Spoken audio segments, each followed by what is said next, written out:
Are you looking for ways that you can level up your apartment or your rental home that don't involve peel and stick wallpaper or painting something that you're going to have to paint back to a white? Well, today I'm going to give you 9 ways to level up your rented space to make it feel more like a home. None of them are going to require you to undo anything at the end, except for maybe patch a few nail holes. I do love some Lone Fox, but I feel like so many of his tips look fabulous. They require a lot of takedown and sometimes fixing when you have to move out, and most people don't want to deal with that. Let's get started. If we haven't met, I'm Andrea and I do virtual designs. Several of my clients have been renters, so I'm also going to share a real rental space and what we did with her space. And all of these tips are things that you can do in one space and take with you to the next space, because a lot of times if you're renting something, that means you're not going to stay there for years and years. So it's important to have things that you can take with you to the next space. So first is to focus on the furniture arrangement. And this is no different if you rent or you buy. Figuring out the furniture arrangement is an important part of your space. It's the foundation of good design. I've done a bunch of videos about free tools that you can use to do this that I'll link to here. But before you even move, it's a really great idea to figure out if the pieces that you have are going to fit in your space. And if they're not, then don't move them with you, because why pay someone to move something that isn't going to really work in your space? You can sell it and buy something that fits your new space. So here's an example of a small apartment with a really tiny kitchen and a living area. And we worked out how her things were gonna fit: a standard size sofa, a chair, a standard size table. That was the biggest thing, was to figure out where the furniture was gonna go to make the spaces feel inviting. So in the living room, there really wasn't room for 2 chairs, but there's room for a pretty oversized chair and a couch. And then we tucked a little chair in next to the fireplace so that if she has more people over, she can use that in the living room. And in the kitchen, this is a tiny kitchen, so we set up a table that could be used sort of like a work island and also a dining table, and put 2 chairs on one side of it like you would an island, and then store 2 chairs away on the other side of the kitchen. So if she has guests over, she can just turn the table and have 4 chairs. So the second tip is to figure out your color palette. And in a rental space, a lot of times, many of the colors in the space are not ones you're going to get to choose or change. And that was true in this space. There's a lot of grays. The walls are gray. The flooring is a very gray-ish wood. We knew that we wanted to really warm up the space a little bit. So it's important to figure out your color palette so that you can incorporate it throughout the room with your furnishings and all of your accessories. In this case, to warm up the space, we brought in some warmer upholstery pieces, some warmer window treatments, and then mixed some warm and cool in some of the other upholstery. Number 3 is lighting.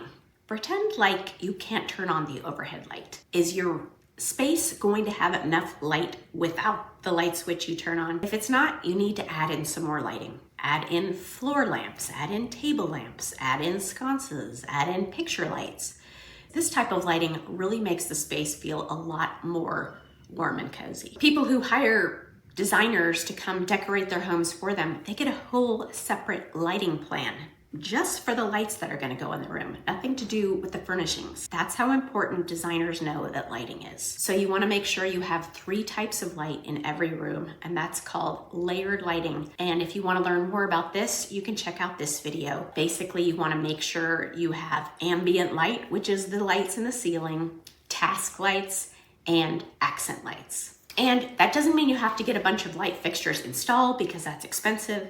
There are so many plug-in versions of even chandeliers that are available now. So you don't need to have an electrician to add a lot more lighting to your space. Number 4 is area rugs. Area rugs, even if your apartment is carpeted, you can put an area rug over the carpet if you want. And it's a great way to really drive home your color palette. It's a great way to define the conversation zones. A rug can really transform the look of a room. When you select a rug for a rental, it's better to go with as large of a rug as the room can accommodate. Make sure that all of your pieces of furniture have at least the front legs on the rug in a living area. And if you're putting one in the bedroom, you want to make sure that if you step off the bed on both sides, there's some rug to land on. Number 5 is window treatments. The worst thing in your apartment when you rent it is most likely the window treatments that come already pre-installed. Take those down. They have got really affordable window treatments on Amazon. It's even better if you can layer the window treatments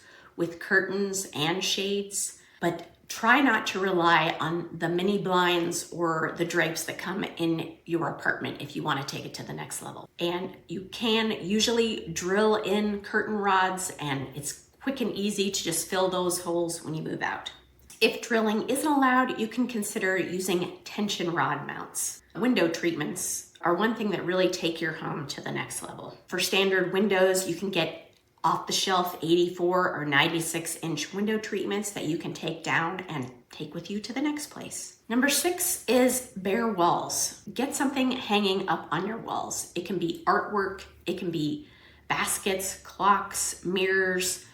Artwork is one of the best ways to really personalize your space because no two people are going to have the same artwork in their apartment. And there's tons of art that can be thrifted if you don't have a big budget for artwork. Check out Facebook Marketplace. There is virtually an unlimited supply of secondhand art.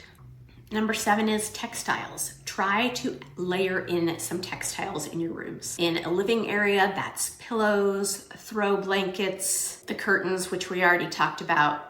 Try to layer your pillows with different size pillows. This is a really good way to incorporate your color palette throughout the room with these additional fabrics. In a bedroom, it's the sheets, it's the comforter, it's the pillows on the bed. These are also things that are easy to update seasonally if you like to do that. And they can be easily stored away if you just buy removable covers. And they're quick and easy to take with you to the next place. Number 8 is strategic storage.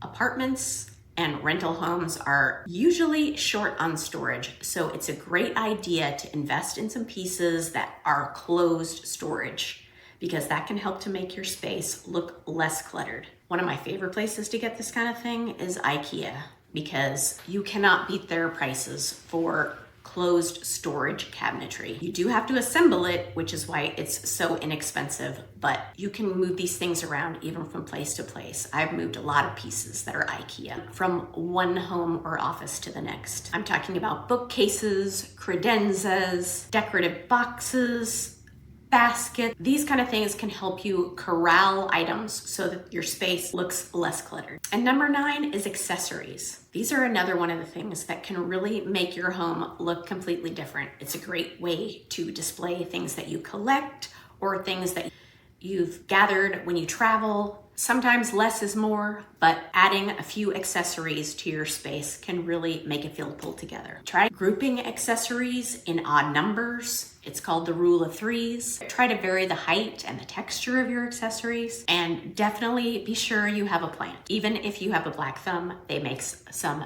great faux plants. So remember that creating a home that feels personal to you isn't about painting or putting up wallpaper.